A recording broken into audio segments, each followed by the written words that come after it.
recognize presence of Senator Lorna Legarda. So, Thank you. thank you. Mr. Any Chair. opening statement, ma'am? Oh, yes. Yes, I have a written opening statement, but I'd like to put it on the record. And I would like to propose, Mr. Chair, Una, thank you. I believe that the defense establishment must be represented. I know that they were invited yesterday. Are they here? DND? Ah, nandiyan po. Si Yusek. Okay, thank you very much. I would just like to put on the table, Mr. Chair, ang mga binabanggit po ng mga ahensya ng gobyerno, yung mga plano. Importante po, it is done in record time. At ang pinakamahalaga ay alamin magkano ba ang continuing appropriations sa GAA 2025 na maaring gamitin ngayon sa krisis. Pangalawa, ano ba ang nakaprovide sa GAA 2026 na pwedeng gamitin para sa krisis na ito? Huwag na tayo lost in translation or nagmamaang-maangan na may krisis. Until we define it as a crisis, we will not act in record time to save our people. So, each agency represented here must act as if we are in a crisis, because we are in a crisis. Anybody who says, chill lang tayo, wala namang krisis. No. Halintulad ko sa climate crisis. Not now. If we never admit there's a climate crisis, we will not take care of our climate and environment. If we do not admit that there's a crisis in the Middle East affecting our OFWs and their families, affecting the prices of our petroleum products, energy, food prices, transport, and displacing millions of Filipinos, the agencies will not act with urgency. And so that is what I put on the table. And what I would like to hear, Mr. Chair, is magkano ang pondong available? Hindi promise, ha? Hindi saro na walang NCA. From continuing appropriations in GAA 2025, and how much was appropriated? Because of course, we did not know there was going to be a crisis of soft, meaning assistance to fisher folks and farmers, contingency fund. The N-Dream Fund can be used. Hindi naman yan lang sa bagyo. Yan ay pwede rin gamitin. But if we have appropriated it in GAA 2026, may pera na ba? And I know we don't have money yet, because even DPWH projects are all FLR. So DBM must explain that as well. So every agency, whether agriculture or DMW or DOE, DOLE, yes. How do we cushion the impact? I lay that as my premise, Mr. Chair, and you being the chairman of the Committee on Finance, because we can have all these PowerPoints, pero pag kumakalam ang tiyan ng mga mangingisda, ng mga drivers, ng mga sa transport sector, ng lahat, ang dating middle class ay ngayon lower class na at hirap. So gusto natin makita ang pag-translate ng mga PowerPoint na yan na ginawa sa mga air-condition na tanggapan into actual jobs created, actual food on the table of every affected Filipino family. And I will ask, I need to know the answer. Dapat to on the ground, ha? On the ground, hindi tayo parang budget hearing tapos prospective. Paliwanag ng DTI, paliwanag ng DA, paliwanag ng DOE, paliwanag ng DBM, ipaliwanag ng lahat kung paano at ilan ang mapapakain natin. Kamukha sinabi, 40,000 farmers and fisher folks ang matutulungan ng subsidiya. Alam naman ng expert natin sa agrikultura at fisheries, hindi lang 40,000. Yung iba, hahayaan na lang natin mamatay o magutom. That's my opening statement pa lang, at gusto ko malaman ang maliwanag on the ground na kasagutan. At isa pa, Mr. Chair, sigurado akong natanong mo na o tatanungin mo. Anong mga pondo sa 2025 ang hindi nagagamit na pwedeng wag na ito? Ano sa 2026 na tatawagin nating, I'll call a spade, luho na travel, party-party, cancelin lahat yan. At paano yung pamamaraan na ikalap yung pondong yan para ibigay hindi lang sa piniling 40,000 na magsasakat mangingisda, lahat. At lahat ng mga drivers, lahat ng mga apektado sa krisis na ito. And I bring it back to my first statement. We must first admit that there is a crisis for us, for all of us, to act with urgency. And we must admit that it can't be the usual way things are. And everybody in government, especially in the executive, must admit on regular times, you are slow, painfully slow. And the DBM knows this. And we know that because we've been doing the budget for decades now.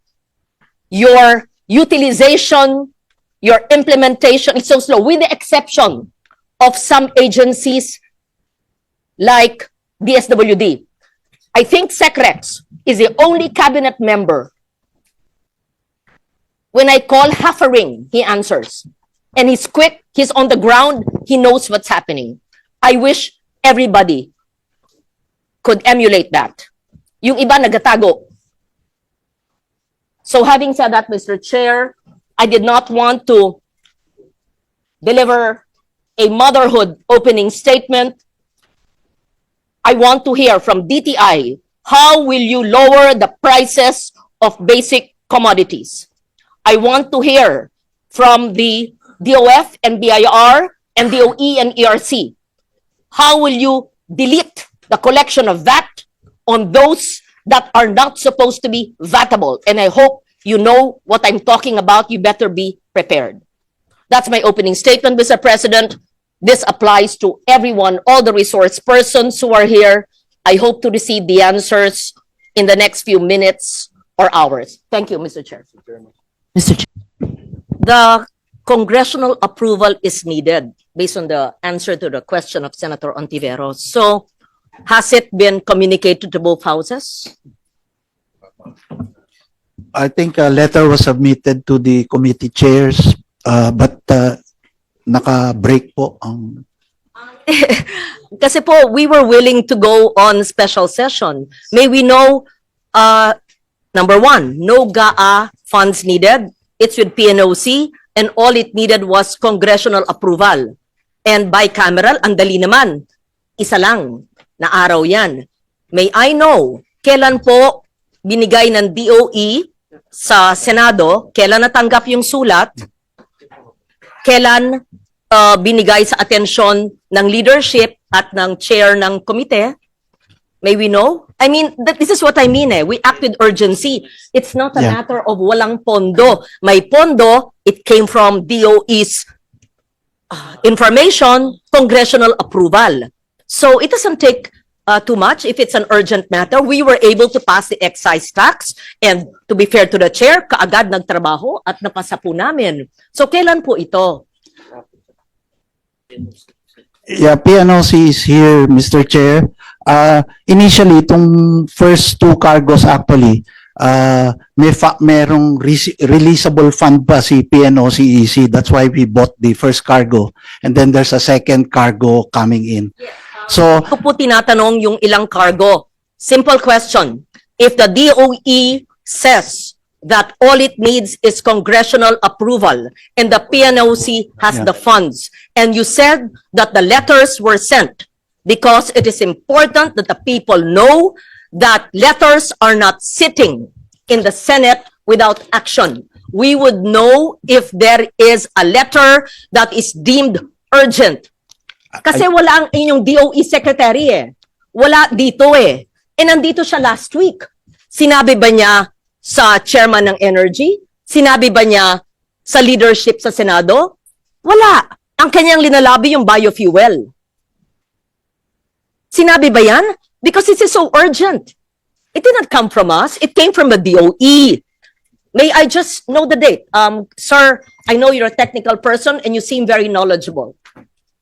I just need to know, it's an admin matter. Can we kindly put on record after this presentation, Mr. Chair, just bear with me, so that hindi ang itsura nakapending sa Senado, tapos sasabihin nyo, kasi po nag-break, excuse me, hindi po nag-break ang Senado na hindi inaaksyonan ang hinihiling ng executive. Dalawa ang inyong hiningi. Excise tax, napasa namin. At sabihin nyo on the record, kailan nyo mai-implement yan, at ang gulo ninyo. Sinabi nyo, excise tax, kailangan urgent. Nung napasa namin, sinabi, we will see. Yan, galing sa inyo yan ha, kung gagamitin. Tapos, the next day, o sige na nga. Ano ba? Ano ba? Kailangan ba? Hindi. It was deemed urgent, napasa, tapos pagkapasa namin, we will see. I'm quoting the executive, nanggaling sa inyo yan. Tapos ngayon, gagawin na. And cite the impact, mararamdaman pa. Yun ang sabi ng chair no, ni Senator Pia. Ano ang ramdam sa pagbaba o pagkaltas ng excise tax? Yung biofuel, maraming concern sa mga coconut and sugar farmers. Pero itong sinabi niyong low-hanging fruit, congressional approval. Tapos nagsabi po kayo, sir, with all due respect kasi po nag-break. Hindi po magandang pakinggan yan. Hindi po mag-break ang Senado kung sinabi niyong kailangan ng congressional approval ang paggamit ng PNOC ng kanilang pondo. Pakilagay po sa record after your presentation and we give a chance to the others, Mr. Chair. Because it's important na hindi tinuturo sa atin na nag-break tayo kaya ang PNOC hindi makagamit ng kanyang pera. That's unfair. Ang secretary nga ninyo wala dito Kung anong pamumulitik ang ginagawa na naman ng secretary nyo. Break tayo session pero tuloy-tuloy pa ho yung aming hearing. Yes, of course. At kung kailangan po mag-convene, ready naman po magkaroon ng special session at any time. No? It's important. When did you give the letter? Kasi, alam nyo, hindi pwedeng tinuturo-turo nyo kami. Hindi nyo pwedeng sinasabi, makinig kayo. Huwag kayo nagpapalusot dito Sinasabi nyo, yung letter na sa inyo Tapos nag-break kayo. Double jeopardy. Hindi pwede yun. Sorry, hindi po kami papayag nun. Kung alam po namin hindi kami mag-break, tama po ang chair. Tinan mo nga, mag-break. Gusto nyo Holy Week, magtrabaho tayo dito Darating lahat ng secretary. Burn the midnight candle. Walang labasan sa kwarto hanggang hindi nakita ang pagtulong sa itang tao. Pero wag niyong sasabihin na nag-break kami kaya hindi napasa yung hiniling ng DOE na congressional approval. Hindi po, sir. Hindi niyo kasalanan yon kasi wala ang inyong sekretarya. I can't think of anything more important than this hearing convened by the chair. And if the other cabinet members are here, why could the most important department not be present? Thank you, Mr. Chair. Thank you. And Quick intervention. Salamat kay Secretary Balisacan na makatotoo ang kanyang sinasabi. Kaya nga, paulit-ulit kami nagsasabi na kailangan makatotoo din ang inyong mga ginagawa sa gobyerno. My question is, ano po ang magiging opinion ninyo at ng economic team kung tanggalin ang VAT sa mga pagkain na basic commodities gaya ng delata,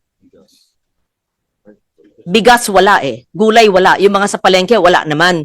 Let's say, noodles at process, yung mga delata, hindi mga imported, yung mga mura. Kasi sinabi nyo na syempre ang consumption, household consumption, maapektuhan dahil sa pag-remit ng OFWs na will be less, and of course, mahal ang bilihin. Pero kung tanggalin nyo ang 12% VAT para mas mura ang bilihin sa lower income, at mababawi naman yan kasi bibilin yan ng pagkain. Yung mga binibili sa sari-sari store o sa palengke na napapatawa ng VAT. Kasi, for me, bakit may 12% VAT sa noodles at sa sardinas, 12% VAT din ang sa imported na mga bag na 100 or 200,000. It does not make sense. Sa basic commodities na kinakain ng lower income group ay hindi ba dapat hindi patawan ng 12% na VAT? Subukan natin sa panahon ng krisis at i-compute natin yung mawawala. Sasabihin na naman nyo, malaking mawawala. Gawin lang natin efficient ang gobyerno nakita naman natin ang laki-laki ng mga ninanakaw sa gobyerno sa pag-implement ng mga proyekto O di, tanggalin ang pagnanakaw, o bawasan, o edi yung systems loss o yung inefficiency ay i-improve because it does not make sense to me that binibigyan natin ng 12% VAT ang luxury bags na hundreds of thousands, luxury goods, and sin items, sin goods.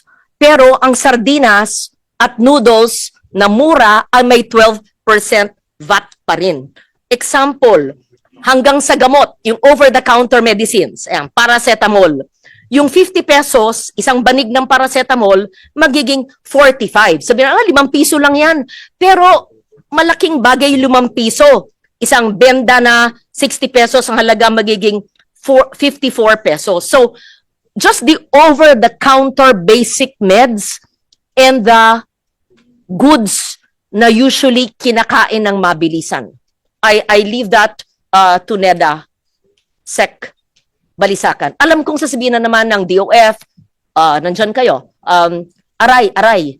Pero sa panahon ng krisis, paano? Kasi yun ang gusto po namin makita. Ano ang agarang mararamdaman na gagawin? Kasi yung kaninang pinag-usapan ng excise tax, 30 days kailangan na 80 pesos mabibreach. 30 days. Hindi pa nga napipirmahan yung batas ni Presidente. So, ang tagal. Sabi nga ni Senrisa, 30 to 45 days yun ang sinabi ng chair. Ito, meron din nakahain na paano ka lang batas, tapos sinabi din ni Senbam kanina, yung VAT isama natin. Kailangan meron tayong basket of good news na agarang aksyon, idagdag ang VAT.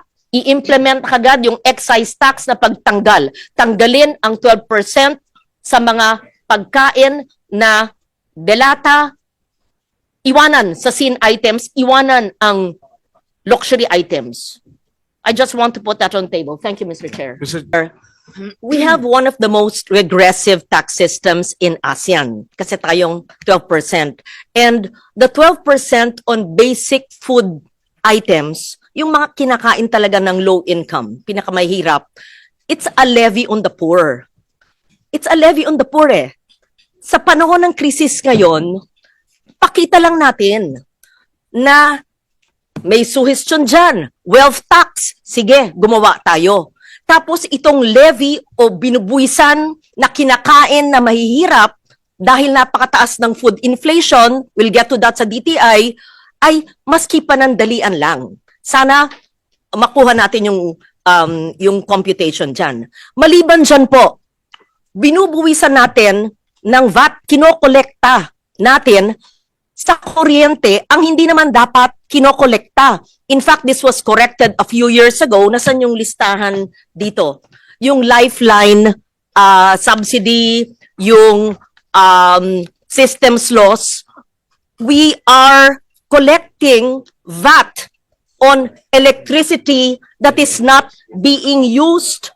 Lifeline subsidies, systems loss, senior citizens subsidies, at yung electric cooperative capex contribution. These are not electricity na ginagamit ng tao pero nangongolekta tayo ng VAT. DOE at ERC, sumagot kayo. Bakit hindi natin i-correct ito? Sa panahon ng krisis, ay bakit hindi natin tanggalin na kaagad ito? Hindi kailangan. Huwag niyo sasabihin na naman, nag-break ang Senado at sumulat kami, pwedeng tanggalin. Kasi, ang BIR, andito ba kayo? Ginagawa na ng BIR 2 years ago. Natuklasan nila na mali pala ang pag-implement ng ilang kolekta ng VAT sa, uulitin ko, universal charge, fit-all, systems loss, lifeline subsidies. Hindi yan kinokolekta, hindi naman ginagamit. So, tumutulong ka na, di ba, lifeline subsidies, bubuwisan ka ba? Di ba? Ano ba yung VAT? Kailangan yan yung value added eh. So, I put on the table, DepDev, SEC, yung sabi ni Senbam, may paano ka lang batas na, yun yung dagdagang VAT maliban sa excise. I put on the table yung murang bilihin at medical items na talagang basic. At sinabi ko yung epekto ng 5 piso sa isang banig ng paracetamol. And I put on the table, I filed the bill, and Chair Pia was very interested. I'm sure the Chair, ito ay hindi ginagamit na kuryente, pero systems loss, pinapatawan ng VAT. O ERC, anong ginagawa niya tungkol dyan? Sinabi na ba niyo sa BIR? At ang BIR ba ay bukas ang kaisipan kasi ginagawa na nila para sa iba. So may I hear from NEDA, DepDev, SEC, and may I hear from both DOE and ERC. Please do not tell me it's not possible kasi ginagawa na ng BIR sa dalawang bagay. Pag hindi nyo alam, sabihin nyo. Pero tignan nyo kasi makakatulong ito sa pinakamahihirap na kumukonsumo ng kuryente. Sec, thank you. The fact na ang BIR ini-implement na yung hindi pagpataw ng VAT sa universal charge, ibig sabihin, tama po yung posisyon na linahad po natin. At the fact na nagpulong kayo, tapos sabi nyo pagkatapos kinalimutan na, ay nagkalimutan lang kayo, di i-follow up nyo, hindi naman kailangan legislation yan eh. Yan ay maling pagpataw ng VAT sa mga ilang items na hindi dapat binabayaran ng tao. Hindi naman to makakabigat sa generation o sa kumpanya o sa co-op, hindi eh. Pinapatawan ng VAT, pinapass on sa mahihirap ay hindi naman dapat nilang bayaran. Alam kong naintindihan nyo the fact na nagpulong kayo and the fact na ang BIR 2024 ay tinignan na ito at ginagawa sa universal charge. Tapos, kailangan magbigay sila ng komprehensibong report tungkol dyan sa chair ng Protect Committee at Ways and Means rin. Thank you, Mr. Chair. Thank you. Maliwanag bang inaamin ng DOE na hindi tayo, Philippine government, DOE, sabi mo na maski deregulated tayo, urging at least the private sector in preparation for any potential crisis. Hindi talaga nag-stockpile at ginagawa niyong dahilan ay dahil deregulated tayo. At sinasabi nyo, pagpalitan nyo yung batas, kung balik sa regulasyon or regulated, ay kaya natin mag-stockpile. Yun ba ang ginagawa niyong dahilan? Mr. Chair, we haven't stockpiled, the government itself hasn't stockpiled for decades already.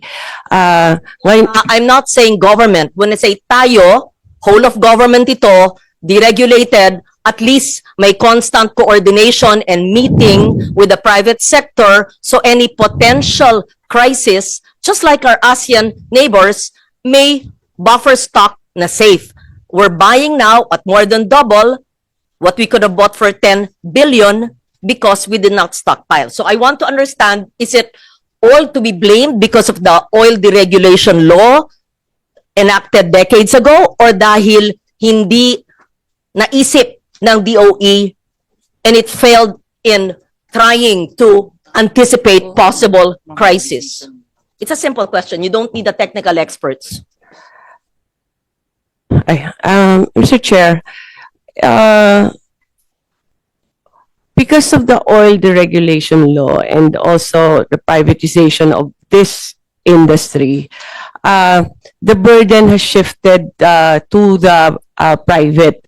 Now, the private, minomonitor po namin yan every week on their inventory. The requirement is actually 15 days. 15 days is just good enough para buffer for 2 weeks.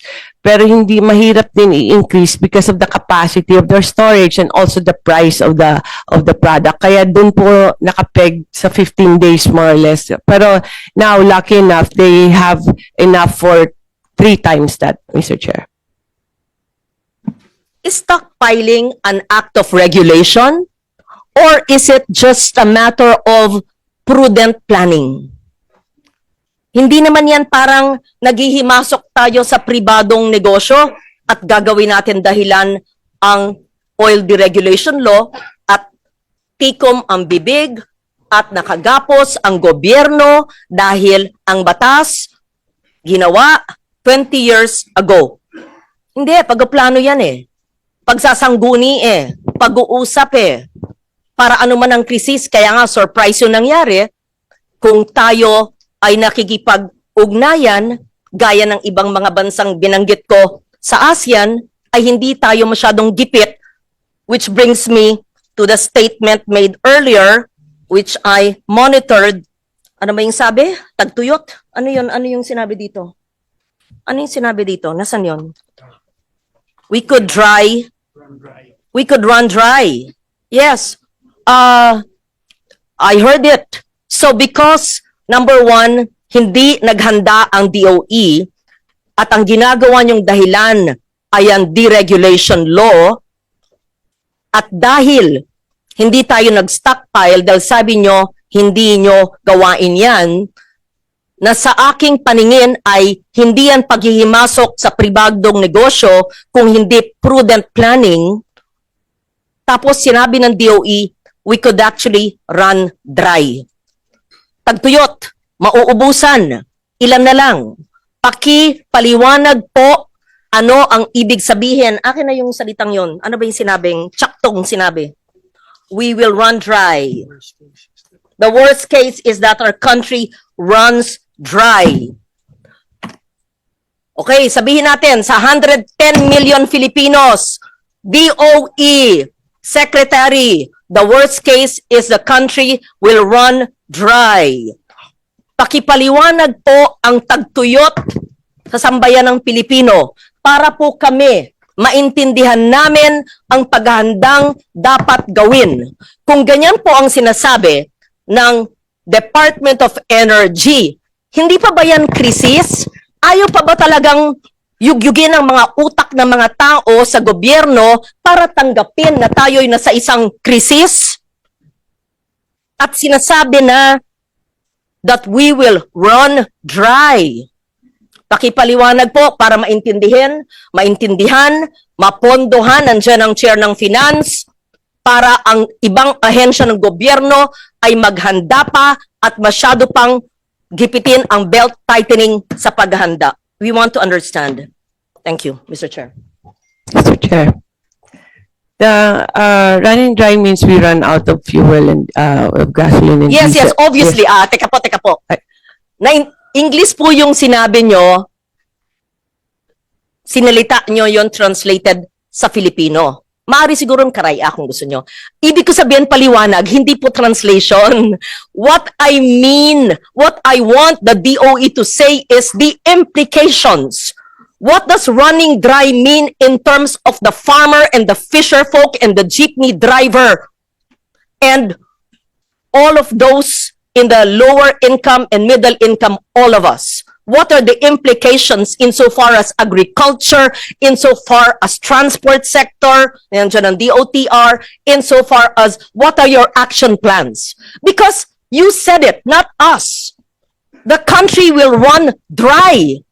Kung tayo'y mauubusan na ng langis na nagpapatakbo ng ating ekonomiya, gusto namin marinig ni Chair kanina pang 9:00. Anong action plan na hindi motherhood statement? Thank you, Chair. Secretary, hearing.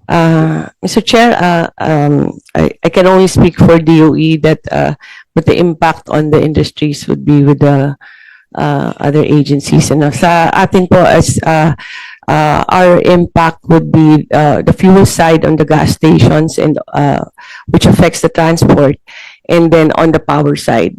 The power side, we fortunately we are only using diesel at 3% in our energy mix. Ang most affected dyan would be Napocor, Mr. Chair, the islands, no? So that's why our chair, our president has been hard at work in coming up with alternatives in case different scenarios. On the fuel side, we are currently the effect would be transportation cannot run. We are doing different scenarios to do avoiding that, working with DFA, working with the different governments, different countries, different oil companies para siguraduhin po that our orders are consistent, Mr. Chair. Thank you for that statement, DOE. The worst case is that our country runs dry. Tagtuyot ang Pilipinas base sa fuel. The implications, according to the DOE, transport will not run. Kung yan po ang mangyayari, isa lang yan sa implikasyon. Ano po ang action plan na mararamdaman po ng taong bayan na pwede niyong ilahad sa komiteng ito pag mangyari yung worst case scenario that our country runs dry? Ang tubig din, kulang. World Water Day nung isang araw, isa pang issue yan, tubig naman. The water will run dry sa Pilipinas. The country will run dry, worst case scenario, ayon sa DOE, and the transport sector will not run. Having said that, may this representation, Mr. Chair, ask the DOE, ano po ang inyong mungkahi at action plan? Dapat, worst case scenario palagi ang ating mindset. Ganon kami sa national security sa military. Palaging wargaming, worst case scenario. If the transport sector is not secure and will not run because the country will run dry, ano ang action plan ng DOE maliban sa sinabi nyo kaninang carpooling, work from home, Zoom with mayors? Ano pa po? Mr. Chair.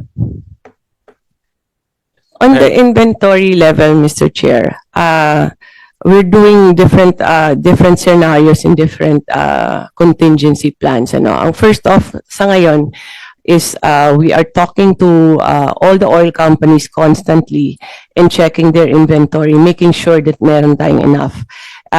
Right now, even though we have enough for the next month, we are already working on the next batch. Kaya kinakausap na rin namin yung mga ministers ng iba't ibang bansa and looking at PNOC, which hasn't been done before. PNOC, government corporation, is also looking for alternative routes other than those getting from Middle East. So, yun po yung isang intervention namin na talagang pinupush makakuha, and PNOC is there just in case it gets too expensive na rin, or it is getting expensive. We are willing to buy as long as there is enough supply in the Philippines. So sinisecure po yung supply. That's our first and main objective, no? Next, now if it's depleting for some reason, we also have different alternatives, and we are already working on this. We're supposed to have a meeting today with for biodiesel or biofuels, to utilize biofuel both for generation of power and as well as for transportation.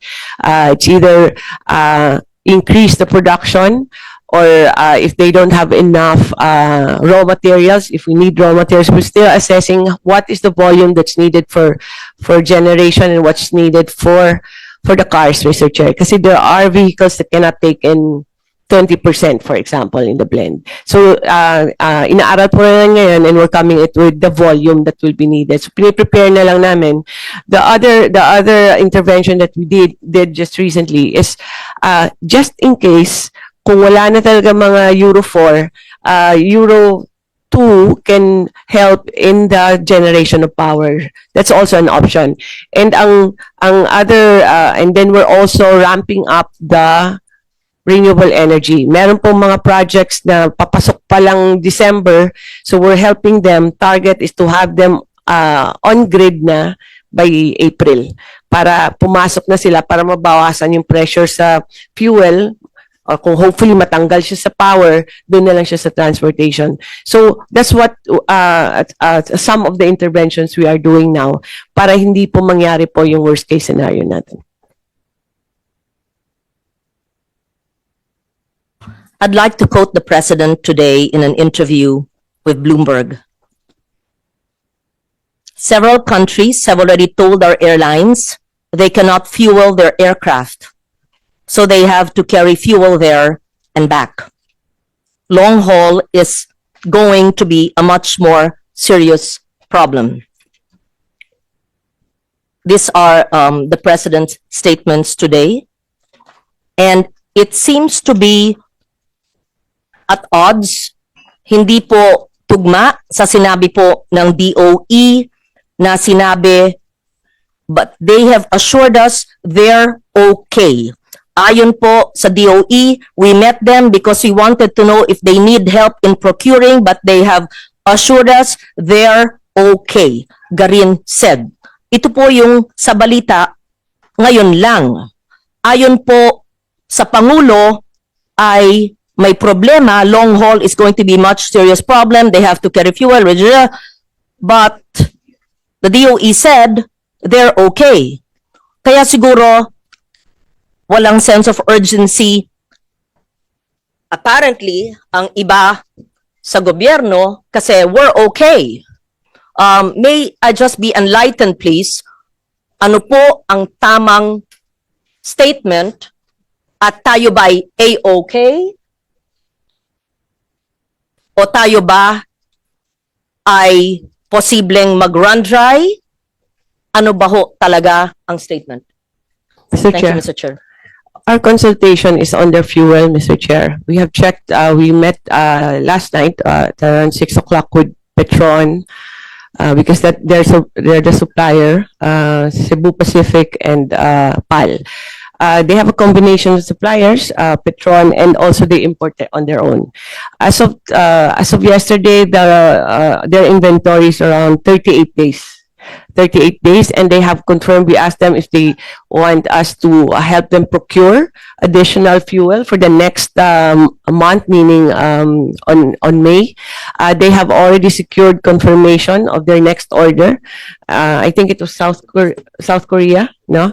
And what we will do is just follow it up with the G2G dialogue also to make sure that it comes in. So they have told us that as far as their fuel here is concerned, sufficient sila for the next 2 months, Mr. Chair.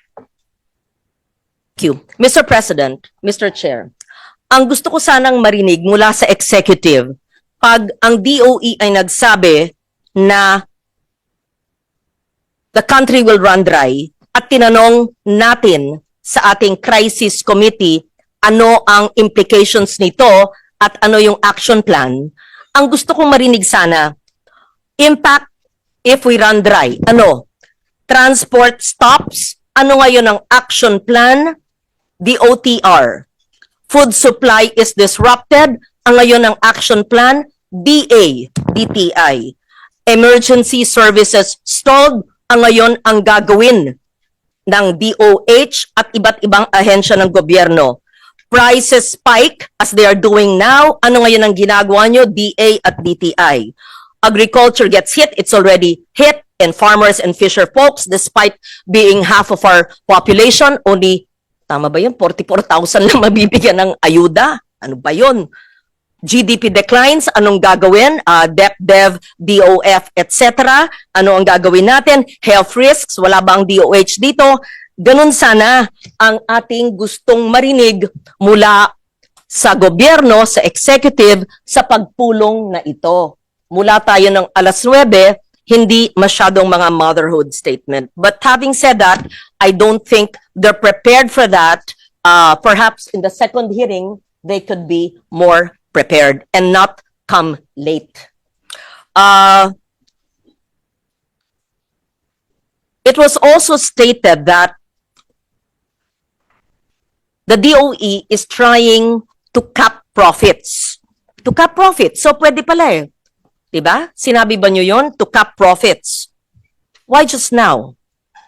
Ano pa ang natuklasan sa nakaraang 4 na linggo ng DOE? Ano ba ang usual na margins ng mga kumpanya? At paano magkaka-adjust? Assuming you have the answer to that, kung di sila handa, Mr. Chair, ay maari nilang ibigay sa atin sa pangalawang hearing or after today kasi gusto natin aralin yung statement na they are looking to cap profits. Sino yung they? The private sector. O, ano ang natuklasan ng DOE sa inyong pagpupulong at investigasyon? Ano ba ang mga margin? We have to understand all that, and this applies to the queries of Senator Marcoleta. Mr. Chair. Mr. Chair. Go ahead. We don't have the power to cap profits, Mr. Chair, right now. But the discussion was about what are the, I think, Honorable Senator Ontiveros was asking what could be possible changes that we would suggest in the amendment or overhaul of the oil deregulation law. The current system is there are several parts of the supply chain until it gets to the gas stations, and at this there is a difference, a huge difference between a gas station in, let's say, in a town in Mindanao and in NCR, and that's what we want to explore the possibility of that in times of emergency or in times of like this, there has to be a certain limitation para hindi masyadong mabigat po sa mga consumers natin. I go back to the airplane question. Kasi binabasa ko yung news. Wina-warning ni Pangulo na grounding planes due to fuel shortage is a possibility. Pero sabi naman ng DOE, hindi raw. So gusto kong malaman ang totoo. Kung accurate ba yung sinabi ni Presidente that airplanes will be grounded or not. Huwag na yung masalimuot na sagot. Magaground ba? At ito ba'y distinct possibility? Maski ba distinct por posibilidad? Kasi sinabi ni Pangulo na maaring the planes will be grounded. Pero sabi naman ng DOE, hindi, it's okay. So, problema ba? May posibilidad ba?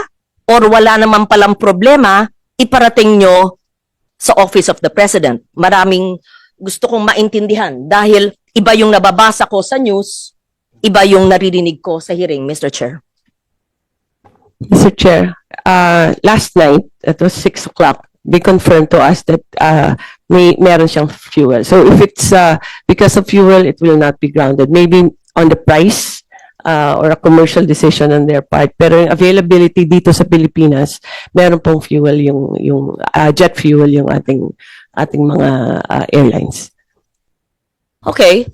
It just gave me more confusion, Mr. Chair, because I'm reading the President's statements, at least based on the news, grounding planes due to fuel shortage in several news reports. But the DOE is in our hearing saying that it's not true. So we leave it at that. Hindi ko pagpipilitan yung nababasa ko online.